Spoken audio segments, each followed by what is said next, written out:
प्रवीण के लिए यह कोई पहली घटना नहीं है। इसके पहले भी वे ट्रक लदे अनाज के मामले में उनके खिलाफ कार्रवाई हुई थी, लेकिन वो भी टाइम फिक्स हो गया। बेतिया का डीओ का मामला सामने आया है।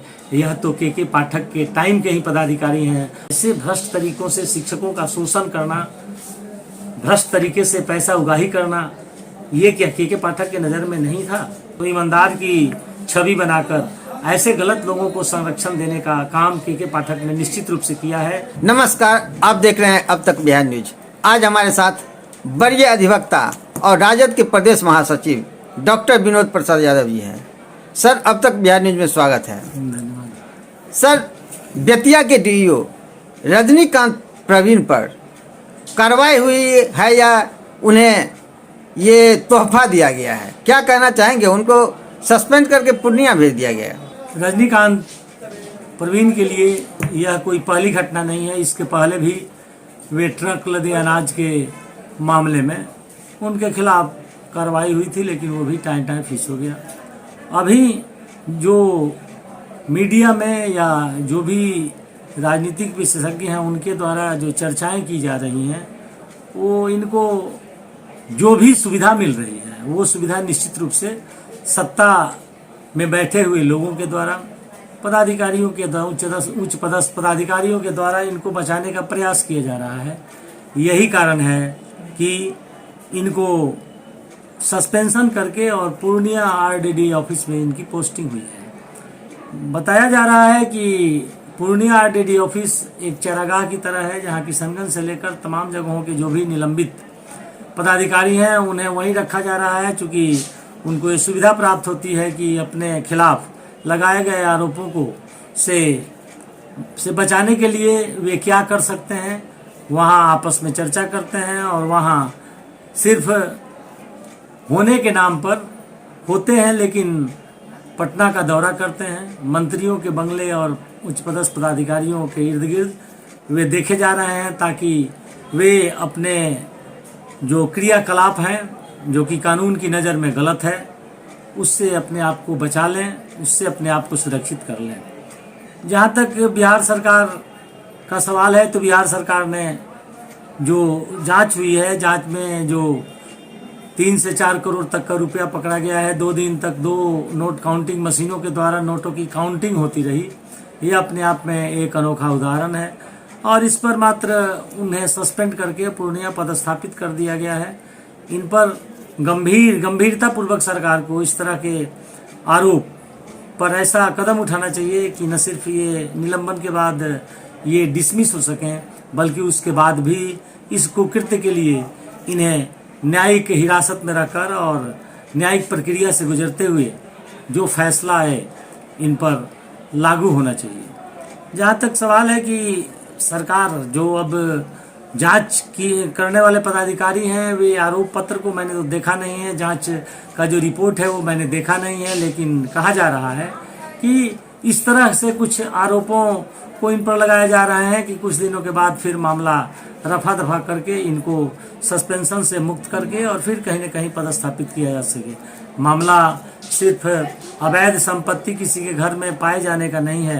अवैध संपत्ति किस रूप में, इतना भारी संख्या में नोट इनके यहाँ कैसे पाए गए? एक जिला शिक्षा पदाधिकारी जिसकी आमदनी क्या है सब लोग जानते हैं, और इनकम टैक्स रिटर्न जो कोई भी पदाधिकारी सबमिट करता है उसमें अपने आय के स्रोत और तमाम वार्षिक आय को दिखाता है।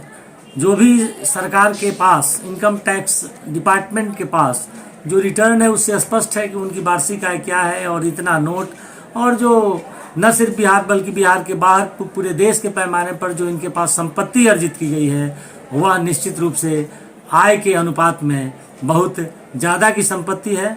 और यह एक उस तरह का केस बनना चाहिए, सिर्फ प्रपत्र को गठित करके एक जांच करा देने से, और जांच कराए वैसे पदाधिकारियों से जांच भी कराया जाता है जो खुद दागदार हैं, तो दागदार पदाधिकारियों के द्वारा जांच कराए जाने से, प्रपत्र को गठित कर देने से न तो दोषी को सजा मिल सकती है और न इस तरह का कोई उदाहरण स्थापित हो सकता है। मात्र दिखावा दिखा के कि इनके खिलाफ जांच की कार्रवाई की गई और जांच में अंततः 5 साल के बाद लगेगा कि ये निर्दोष थे, इनको गलत फंसाया गया और और सस्पेंशन से मुक्त किया जाता है। सस्पेंशन की अवधि में इन्हें आधा वेतन मिलता है कानून के हिसाब से। लेकिन जिस दिन 3 साल, 2 साल, 1 साल या 5 साल के बाद ये आरोप मुक्त होते हैं, उस दिन पुनः फिर आधा पैसा जो इनके यहाँ इनका वेतन का होता है वह एक तरह से सरकार के खजाने में जमा होता है। और जिस दिन वे आरोप मुक्त होते हैं, टोटल पैसा, जनता की गाड़ी कमाई का पैसा, टैक्स का पैसा उस भ्रष्टाचारी को पुनः मिल जाता है और वह आरोप मुक्त होने के साथ एक अच्छी थैली लेकर अपने घर जाता है। जिस पदाधिकारी से शिक्षक काफ़ी दहशत में थे, उनका दुलरुआ कहा जाता था, ये डीओ हैं। के पाठक के द्वारा शिक्षा विभाग में कड़ाई लाने का सवाल है तो आम लोगों की चर्चा में ये बात शामिल था कि के पाठक शिक्षा विभाग में कड़ाई करके शिक्षा को चुस्त दुरुस्त करना चाहते हैं, शैक्षणिक गुणवत्ता को बढ़ाना चाहते हैं। विभिन्न तरह के नियम लाकर उन्होंने समाज को, प्रदेश को दिखाने का प्रयास किया कि हम बहुत कड़ाई के साथ, सख्ती के साथ शिक्षा विभाग में काम करके यहाँ सफाई करना चाहते हैं, जो गंदगी है उस गंदगी को दुरुस्त करना चाहते हैं। लेकिन सचमुच अगर के पाठक इस तरह भ्रष्टाचार के खिलाफ थे और विभाग में होने वाली गड़बड़ियों की बात को खत्म करना चाहते थे, तो ये जो बेतिया का डीओ का मामला सामने आया है, यह तो के पाठक के टाइम के ही पदाधिकारी हैं। और न सिर्फ यहीं बल्कि अन्य जगहों पर भी जो इनके कारनामे रहे हैं वे धीरे धीरे सामने आ रहे हैं। तो क्या सिर्फ के पाठक कुछ गिने चुने गरीब लोगों के जो शिक्षक थे उन्हीं के खिलाफ, या जो असहाय, जिनका कोई पैर भी नहीं था, जिसका कोई संरक्षक नहीं था, उन्हीं लोगों पर कार्रवाई के लिए वे दिखावा कर रहे थे और ऐसे भ्रष्टाचारियों को वे बढ़ावा दे रहे थे, उनको संरक्षण दे रहे थे। अगर संरक्षण नहीं था तो ये जो बेतिया का कांड सामने उभर के आया है, जो एक दिन का कांड नहीं है, यह वर्षों से चलता आ रहा कांड है और एक पदाधिकारी का नहीं बल्कि दर्जनों पदाधिकारियों का, न सिर्फ बेतिया बल्कि मुजफ्फरपुर से लेके और अन्य 7-8 जगहों पर जो कुछ हुआ उसकी चर्चा का बात है। तो एक ऐसा पदाधिकारी जो कि विभाग को स्वच्छ करना चाहता हो, केवल दिखावा के लिए शिक्षकों की हाजिरी, ये वो, और ऐसे भ्रष्ट तरीकों से शिक्षकों का शोषण करना, भ्रष्ट तरीके से पैसा उगाही करना, ये क्या के पाठक के नज़र में नहीं था? तो ईमानदार की छवि बनाकर ऐसे गलत लोगों को संरक्षण देने का काम के पाठक ने निश्चित रूप से किया है। यह मामला उभर कर सामने आ रहा है, जो कि आने वाले दिनों में और स्पष्ट होगा, क्योंकि और ही इस तरह के मामले अगर जांच कराई गई तो सामने आएंगे और पता चलेगा कि के पाठक के राज में भी वही सब हुआ। ये रजनीकांत प्रवीण के बारे में कहा जा रहा है कि एक बीओ को 2-2 प्रखंड का प्रभार दिए हुए थे और वहाँ से उगाही करके यहाँ तक भेजा जाता था। इतना ही नहीं, इनके बारे में ये भी कहा जाता है यदि कोई शिक्षक नौकरी के दौरान पढ़ाई करना चाहते हैं ऑनलाइन, तो उसके लिए वहाँ हस्ताक्षर के 2-2 हज़ार रुपया मांग करते थे।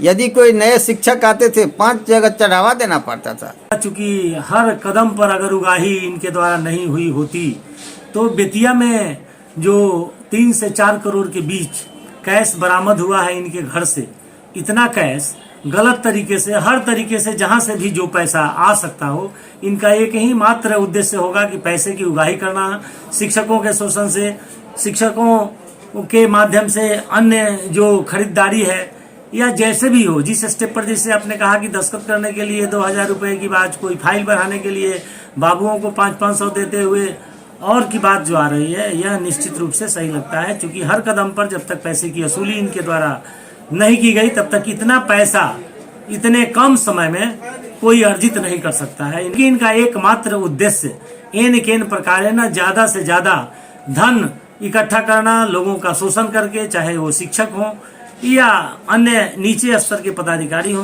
तभी इतना बड़ा अमाउंट जो 3 और 4 करोड़ के बीच में आया है वो हो सकता है। बिना गलत उगाही के इतना पैसा आ नहीं सकता। कि पत्नी जो है MLA अकेडमी समस्तीपुर में शिक्षक हैं, लेकिन वो प्राइवेट स्कूल चलाती हैं।